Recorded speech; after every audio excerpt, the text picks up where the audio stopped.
Abu Jahl, Abu Lahab, Utba, শাইবা, এরা সবাই রাসূলের ঘরের চার কোনায় দাঁড়িয়ে কোরআনে কারীম তারা আবিষ্কার করতে গেছে যে মুহাম্মদ সাল্লাল্লাহু আলাইহি ওয়াসাল্লাম কোরআনের নামে যে কথাগুলি বলেন, এই কথাগুলি তিনি কোত্থেকে আবিষ্কার করেন, কোথা থেকে পান?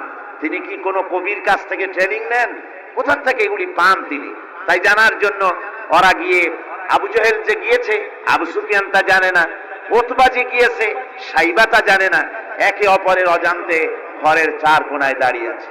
গভীর রাত্রে সরকারে দো আলম আশরাফুল আম্বিয়া নবী মুহাম্মদ রাসূলুল্লাহ সাল্লাল্লাহু আলাইহি ওয়াসাল্লাম তেলাওয়াত করা শুরু করেছেন। এখন বুঝুন, একে তো আল্লাহর কালাম, আর তেলাওয়াত করছেন তিনি যার উপরে এটা অবতীর্ণ হয়েছে। একটু আগে যে কারি সাহেব তেলাওয়াত করতেছিলেন, কি বলেন, কেমন লাগলো?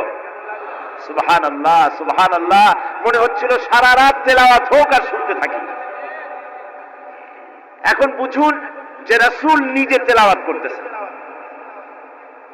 আবু জেহেল, আবু সুফিয়ান, উতবা, শাইবা আল্লাহর নবীর ঘরের চার কোনায় দাঁড়িয়ে নবীজির তেলাওয়াত করা কোরআনে কারীম শুনতেছে। ওদের মনে মনে চিন্তা জাগলো, আরেকটু শুনে তারপরে বাড়ি যাব, আরেকটু শুনে নেই তারপরে বাড়ি যাব। এভাবে করে চিন্তা করতে করতে নবীজির মুখে আল্লাহ রাব্বুল আলামিনের কালাম শুনে শুনে চারটা কাফেরের জন্য ফজরের রক্ত হয়ে গেছে। বাড়ি যাওয়া তো দূরের কথা, দাঁড়ানো থেকেও কেউ বসার সময় পায় নাই। কোরআনে কারীমের আকর্ষণ, এ মোহাব্বত মানুষকে এভাবে টেনে আনে। দেখুন, শুধুমাত্র লিফলেট ছড়ানো হয়েছে আর পত্রিকায় একটু এসেছে তাফসীরুল কোরআন মাহফিল হবে। 3 দিনের মাহফিলের প্রথম দিনই মাঠের কাম সারা হয়ে গেছে। এরপরে কাল এবং পরশু কি হাসর হবে আল্লাহ রাব্বুল আলামিন ভালো জানেন। আমার ভাইরা, এই আকর্ষণ আমি বলে থাকি আল্লাহর কসম, এই আকর্ষণ সাইদির নয়, এই আকর্ষণ আল্লাহ রাব্বুল আলামিনের কোরআন মাজিদ। এর থেকে যারাই এই কোরআন থেকে মানুষকে বিচ্ছিন্ন করতে চাইবে, ওরাই জনগণ থেকে চিরতরে বিচ্ছিন্ন হয়ে যাবে। বন্ধুগণ, আবু জেহেল, আবু সুফিয়ান, উতবা, শাইবা 4 জন রওনা করেছে সকাল বেলায়। আবু জেহেল জিজ্ঞেস করছে, আবু সুফিয়ান রে কখন আসছো? কয় অত রাত্রে। উতবা, শাইবা তারাও বললো মুখ রাত্রে। কেউ কোনো কথা বলে না। আবু সুফিয়ান বলছে, ভাই আবু জেহেল, যদি তুমি রাগ না করো একটা কথা কই। হ্যাঁ বলতে পারো। দেখুন, এই যে সারা রাত ধরে মুহাম্মদ সাল্লাল্লাহু আলাইহি ওয়াসাল্লামের মুখে আল্লাহর কালাম শুনলাম, আমার মনের বিশ্বাস, লাত মানাতের কসম করে বলতে পারি, এই কথা মানুষের বানানো হতে পারে না। এটা কোন ঐশ্বরিক বাণী হবে, এটা মানুষের।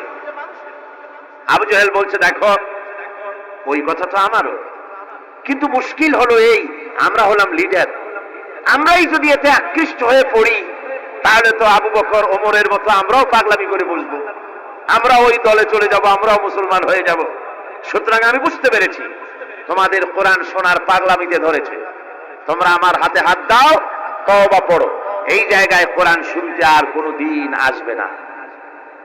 কি করবে? ইচ্ছের বাইরে নেতাকে খুশি রাখতে হয়, তাই বাধ্য হয়ে সবাই তওবা করবে। তওবা করে বাড়ি চলে গেছে। সন্ধ্যা যখন পার হয়ে গেল, আবু সুফিয়ান ভাবলো আবু জেহেল নিজেই যখন তওবা পড়িয়েছে, সে তো আর আসবে না, আর উতবা, শাইবা আবু জাহেলের ভয়তে যাবে না।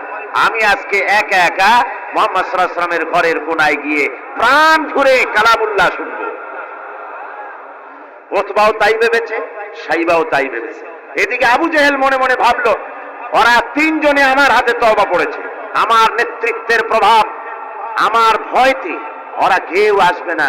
আজকে একা আমি মজা করে সারা রাত শুনবো মুহাম্মদ সাল্লাল্লাহু আলাইহি ওয়াসাল্লামের মুখে আল্লাহর কালাম।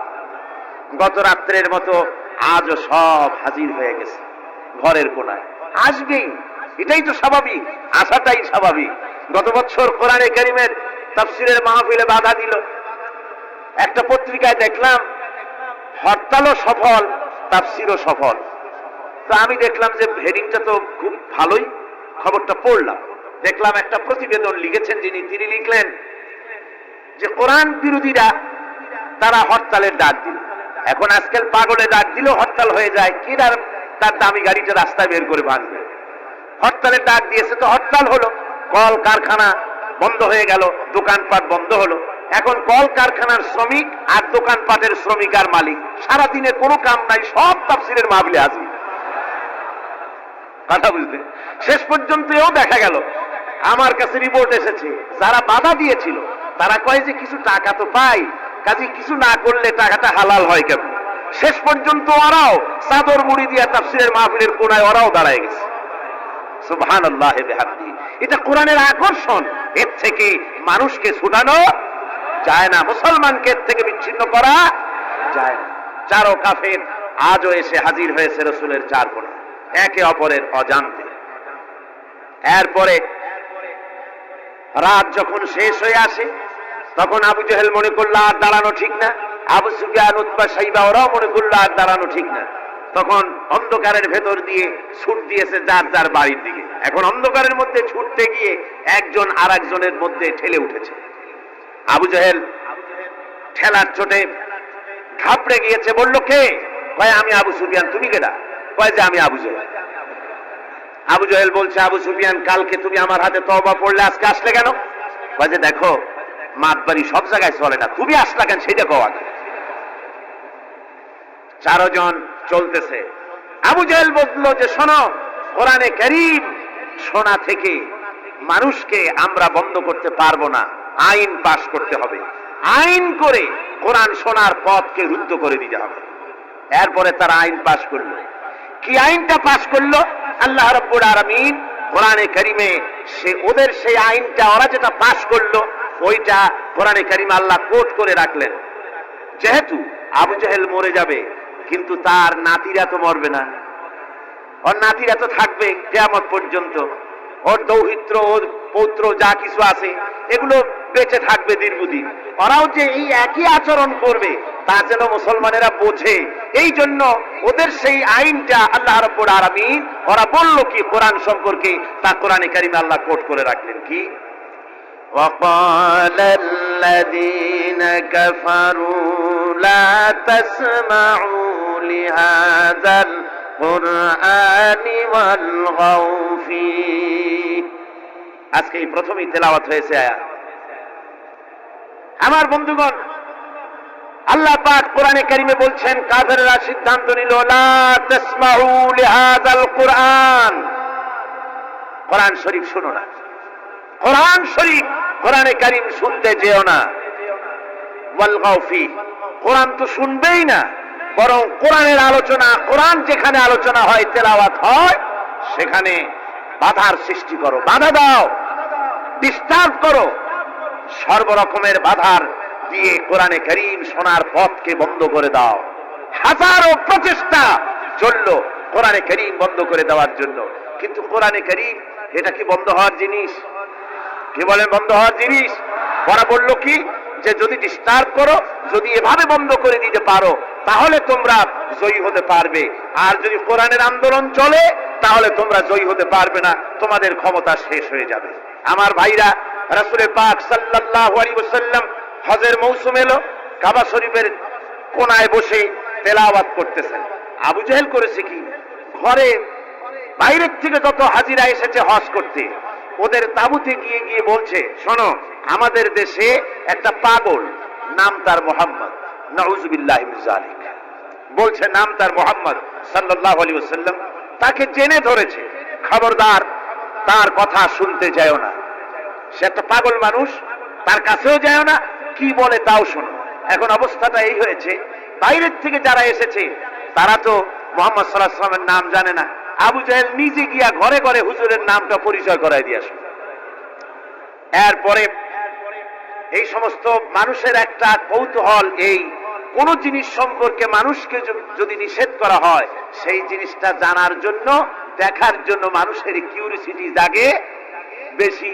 এখন যখন নিষেধ করা হলো, লোকেরা ভাবলো নেতা বলেছে শুনবো না কি বলে, কিন্তু পাগলটা কেমন একটু দেখে আসি না।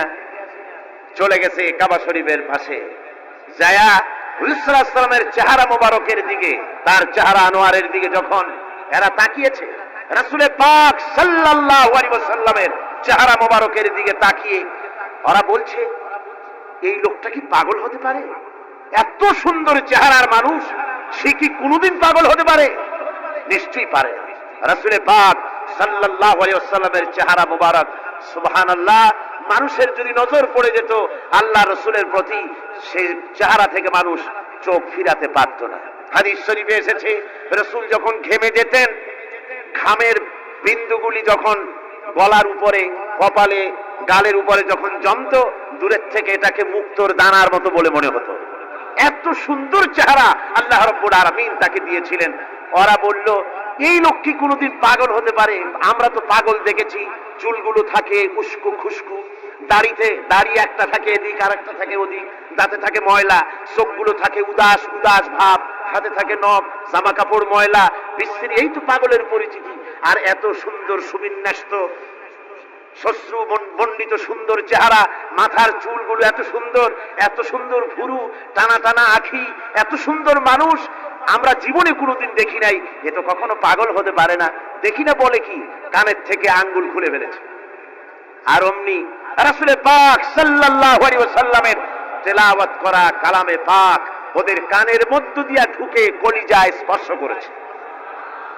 আমার বন্ধুগণ, শুনতে শুনতে বহিরাগত লোকগুলির চোখ দিয়ে পানি পড়া শুরু করে দিয়েছে এবং নিজেদের অজান্তে নিজেদের মুখ থেকে, ওদের মুখ থেকে বেরিয়ে গেল, আশহাদু আল্লা ইলাহা ইল্লাল্লাহু ওয়াহদাহু লা শারীকা লাহু ওয়া আশহাদু আন্না মুহাম্মাদান আবদুহু ওয়া রাসূলুহু।